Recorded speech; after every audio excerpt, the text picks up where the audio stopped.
Welcome back to Q&D Travels. My name is Cordier, and recently we have been trying out some different cruise lines in our travel adventures.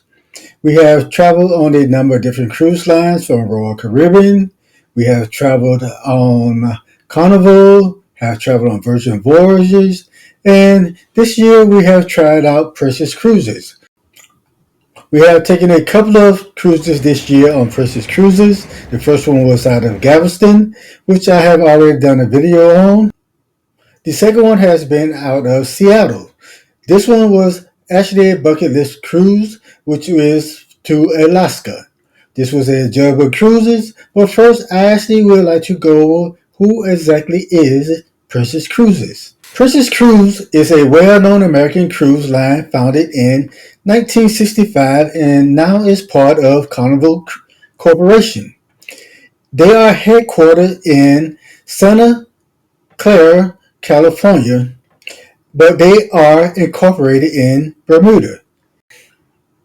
They operate a fleet of modern ships that carry approximately 2 million guests annually to more than 330 different destinations over 7 different continents. The itinerary ranges from 7 to 102 days at different ports worldwide.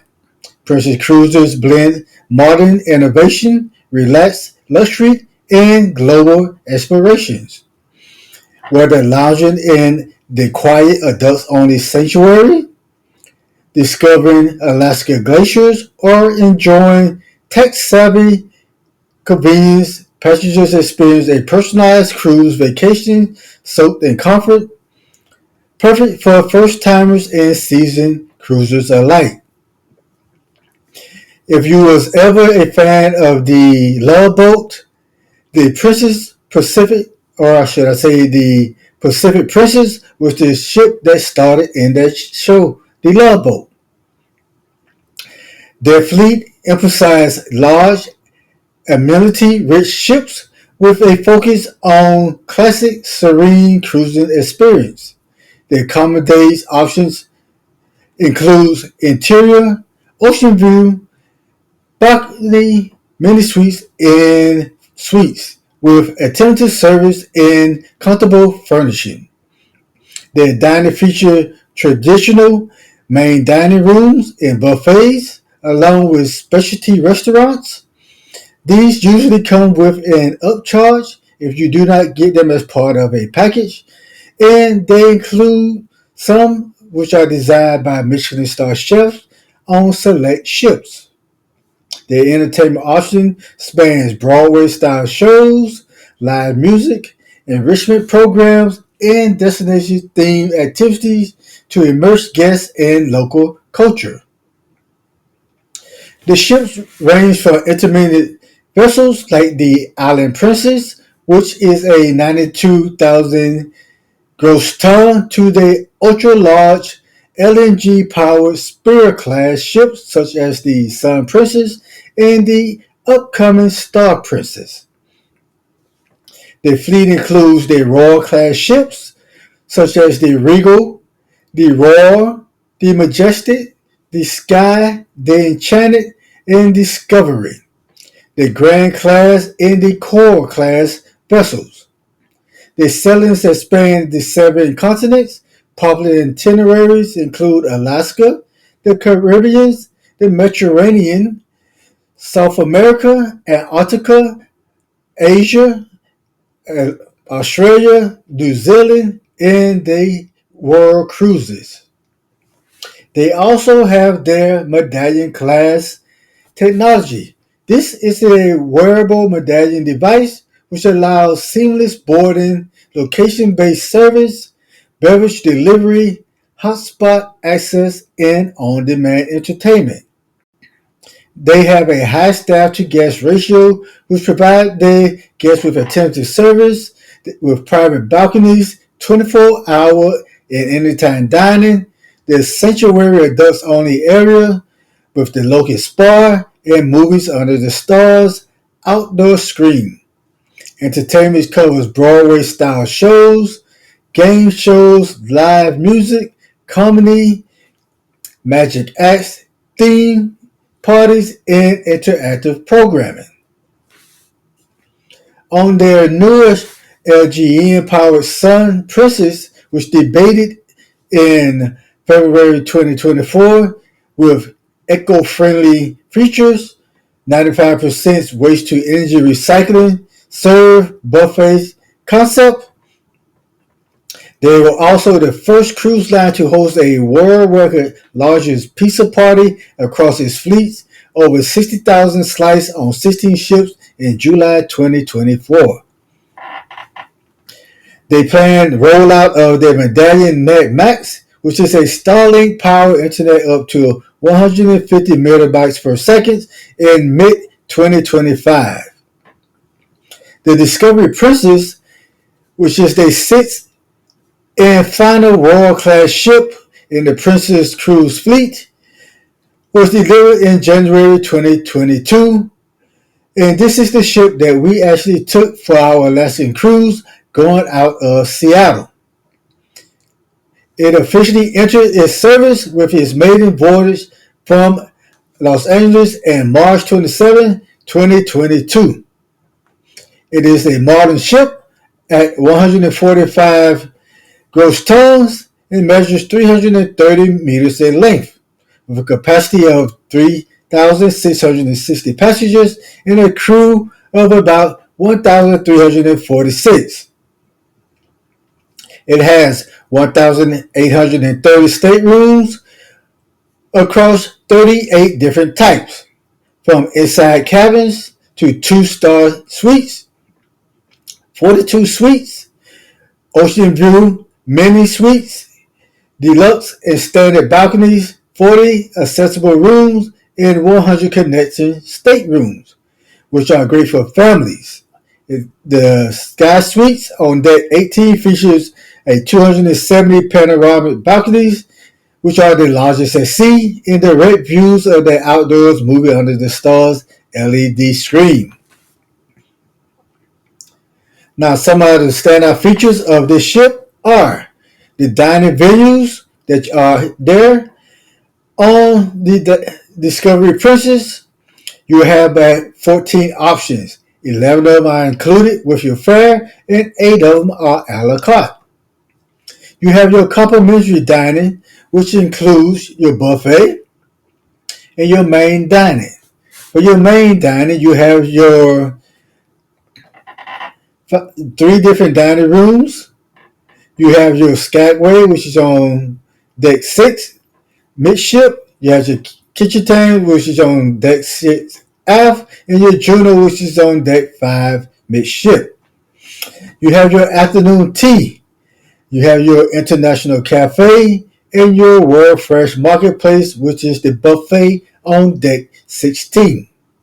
You have your pastry shop, which is located within the International Cafe on deck 16, which you will have your desserts, your bread, your fresh fruit juice, including your gluten-free options.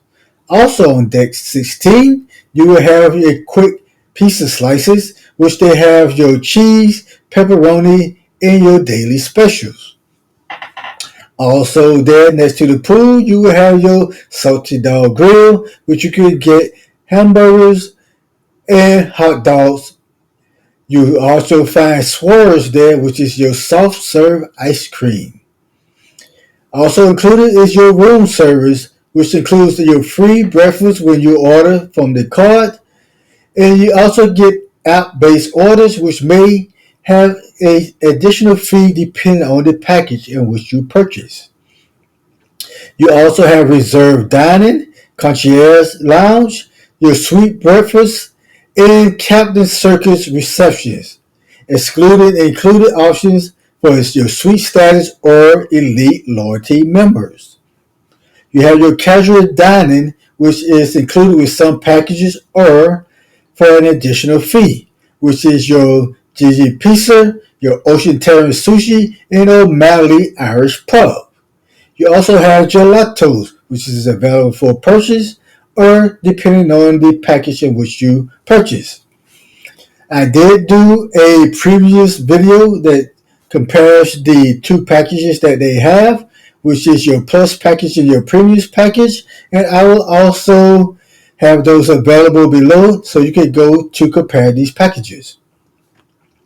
And then you have your specialty and your pop-up and experimental dining. You have your Catch by Rudy, which is the seafood-focused specialty dining. You have your Sabatini's Italian, which is your Italian. You have your Crown's Grill, which is the steakhouse. And you have your Crab Shack Pop-Up, which is a temporary dining venue serving seafood pot on select days. You have your 360, which is an extraordinary experience, and it is an immersion 7-course dining show. This does comes with an additional charge, even if you do purchase a package. And then you have your chef's table, which is a winemaker's dinner, and it is also an additional charge, even if you do have the dining package. Also, you have numerous lounges and nightlife activities. You have the Crooner's Bar, you have the Jazz Lounge, Take 5, you have Princess Theater, where they have the Broadway style shows, you have the Vista Lounge, the casino, and Princess Live, and other activities available. You also have 4 swimming pools, you have 2 on the top deck, and you also have pools, and then you also have 10 hot tubs. In the spa and fitness, you have the Lotus Spa, you have the salon, the gym, which is open 24/7. You have the sports center, a jogging track, and mini golf. In the relaxation area, you have the adults only sanctuary. They have a wedding chapel. You have the Seawalk glass walkway. You have the art gallery, and they have numerous enrichment programs, shopping, and the medical center. On the global routes, where you cruise through Alaska, Mexico, Hawaii, the South Pacific, Australia, and New Zealand, and Asia. With the Discovery Princess, it blends sleek, modern design and precious signal features. It has large balconies, the medallion tech, top-tier entertainment, dining variety, comprehensive family programming, and eco-conscious design, making it a versatile and enjoyable option for a wide range of travelers. Now, the Discovery Princess Alaska's cruise was a breathtaking journey, and this is on one of the Princess' newest Royal Class ship. We took this cruise from Seattle, and it is very good if you like to watch glaciers, wildlife, and immerse yourself in culture and enjoy savoring delicious food and relax in a modern ship. This is a premium cruise line, and it was a great hassle-free land and sea adventures. The ship had plenty of amenities, multiple pools. Some of them are heated because cruising to Alaska is kind of chilly. The hot tubs and spa with the thermal enclave, fitness center, cinema under the stars, with plenty to do for the bars and lounges. For our 7-night package round trip from Seattle, we had stops in the Endicott Arm in Darwin Glacier, which you had the opportunity to go to Glacier Bay National Park with a ranger narration. We flew into Seattle the day before the cruise, which I will always advise because you don't want to fly in the day of the cruise because you do not know what type of scheduling conflicts may happen or what type of delays may happen with the airlines. Once we got to our hotel and got checked in, we decided to explore Seattle. It had been a long time since I had been to Seattle.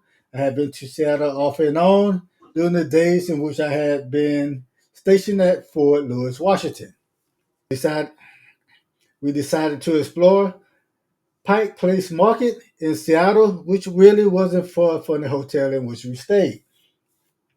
This is an iconic and beloved destination in Seattle. It is a vibrant, historic public market that has been around since 1907. It is located down next to the shore off of 85 Pike Street, right in the heart of the downtown, and span it spans a wide area that is about 9 acres and offers a rich culture and community with plenty of places in which you can look and numerous places in which you could experience the local food. It is Seattle's original farmers market, which was created to connect local farmers directly with consumers. And over the decades, it has grown into a cultural hub.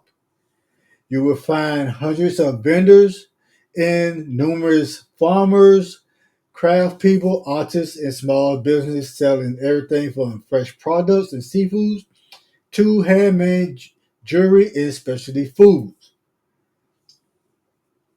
They have a lot of fish and seafood places. There's a number of coffee lovers. It is also one of the first locations for Starbucks. You have the bronze piggy bank, which is the unofficial mascot of the market. You have the gum wall, which is a quirky, colorful alley covered in chewing gum. And you have numerous of dining and shopping places, which you can get anything from a quick bite to gourmet meals, and numerous artist goods to finished finds in the marketplace. You can spend all day exploring this area, and it is a wonderful place to explore if you have time to come down and just want to get some cultural insight of the Seattle area. You can also see one of the piers in which one of the ships comes out of the area that sails out of Seattle. For this particular cruise through the inside patches of Alaska, our first stop was Ketchikan, Alaska. It is one of the most popular cruises and travel destination in Southeast Alaska, and it is often called the salmon capital of the world. It is located in the southernmost city in Alaska and is part of the Inside Passage. It is nicknamed the first city of Alaska because it is often the first port of call for cruise ships heading north. It has about 8,000 residents and welcomes over a million visitors each summer. It is famous for its salmon fishing, native Alaskan culture, the Misty Forest National Park, and its historical waterfront. Some of the highlights of Ketchikan is the Creek Street, which is a historical red light district turned boardwalk of shops, museums, and galleries perched on stilts over water. You have the Totem Heritage. Ketchikan has the world's largest collections of standing totem poles, a Saxman Native Village, Totem Bright State Park, and Totem Heritage Center. You have Misty Forest National Monument, towering cliffs, waterfalls, and forges, best seen via floatplane or boat tours. You have the Great Alaskan Lumberjack Show, a lively competition showcasing Alaskan logging traditions popular with cruise visitors. The outdoor activities include fishing, world-class salmon and halibut fishing excursions, wildlife viewing, everything from black bears, bald eagles, seals, and humpback whales. You can go hiking through the Tongass National Forest, with trails offering scenic hikes through lush rainforests. The weather during the time that we was there, it was rainy, and it usually is, especially during the summer. So always pack you a rain jacket. Next, we journeyed through the Endicott Arm and the Darwin Glaciers. This is two of Alaska's most stunning natural wonders. This is a scenic cruising tour that sails through the narrow forge of Endicott Arm, which is flanked by sheer granite cliffs, cascading waterfalls, and floating icebergs. Depending on the time of the year you go through, you can spot harbor seals lounging on the ice floats, bald eagles scoring overhead, and possibly humpback whales beaching nearby. The Darwin Glacier witnessed the dramatic blue ice and calving events of this tidewater glacier up close, which is truly awe-inspiring. You can get there if you choose to take a catamaran tour, which can either be a 3-hour four and glacier expedition or a 6-hour glacier explorer, which are both offer an intimate view for onboard naturalists. This happened was when the ship was in the Endicott Arm. They stopped, and the passengers that choose to take this excursion were let off, and they aboard the catamarans, and they departed on this tour, and they was picked up later on during the cruise. This was a truly unique event, and it was very enjoyable. Princess Cruises docks at a number of different ports in Juneau, Alaska, depending on the ship they're using in their itinerary. The different ports that they dock at is the South Franklin port. This one is closest to downtown Juneau and is the one that we docked at. It is ideal for walking to shops, restaurants, and attractions, and it is used by the largest ships that Princess has. This is the one that we docked at with the Discovery Princess. Then they have the Marine Park Dock, which is also centrally located, and it is located near the Marine Park. And you will find local vendors there, and it is great for passengers who want to explore on foot. You have the Alaska Steamship Dock, which is located between the South Franklin and the Marine Park and offers direct access to downtown attractions. And then you have AJ Dock, which is about 1 mile from downtown. It has the shuttle service available. And also, it is a flat paved walk path if you prefer to walk. Getting around downtown Juneau is very easily done and walkable. Juneau is a compact place and it is easy to get around from most of the docks. The day that we was in Juneau was a very rainy day and also very cold. So we choose to actually just walk around the town, look at the scenery, and to enjoy some of the local cuisine. From there, we continued to Skagway, Alaska, which has a very rich and dramatic history. It is deeply entwined with the Klondike Gold Rush and a rugged frontier spirit of the late 19th and early 20th century. This was the pre-Gold Rush era and up into the Gold Rush boom. Before the European American settlement, the area was inhabited by the Tanger people, And they used the area for hunting, fishing, and as a trade route via the Conduct Trail.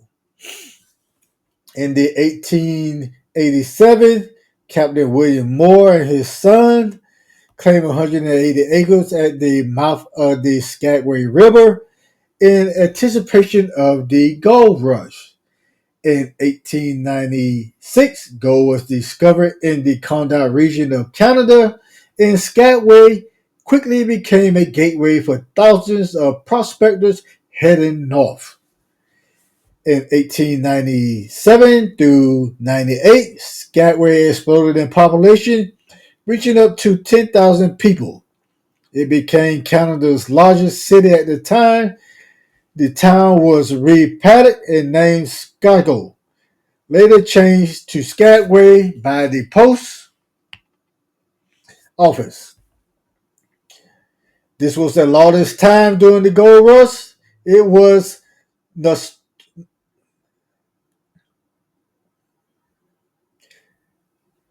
Skagway was notorious during this gold rush era. It was most famous figures was Jefferson Randolph Soapy Smith, a con artist who ran a criminal empire in town. He was killed in a shootout on July 8th, 1898, by Frank Reed, who also died from his wounds. Both were buried in the Gold Rush Cemetery.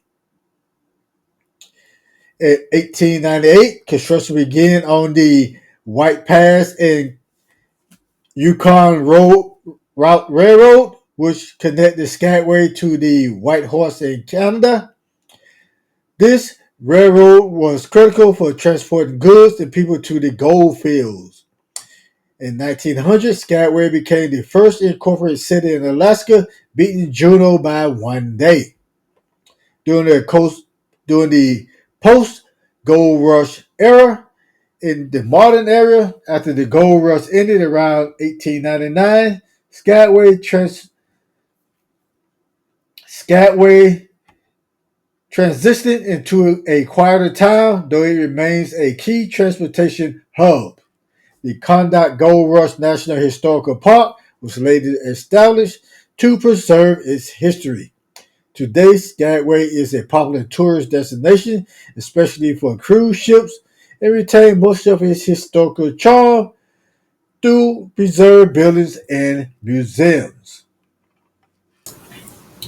The last stop before going back to Seattle on this cruise was Victoria, Canada, which was a late evening port. So we decided not to get off the ship because you only had a few hours in this port and we did not have any tours booked. So we decided just to stay on the ship and enjoy the ship. The Discovery Princess had numerous activities and entertainment which we enjoyed while we was on this cruise. And we look forward to providing you that information in a future video. We will continue to provide you with information and thank you for watching our video. We look forward to provide you other videos to help you travel, relax, and be rejuvenated in your future activities and adventures. Thank you.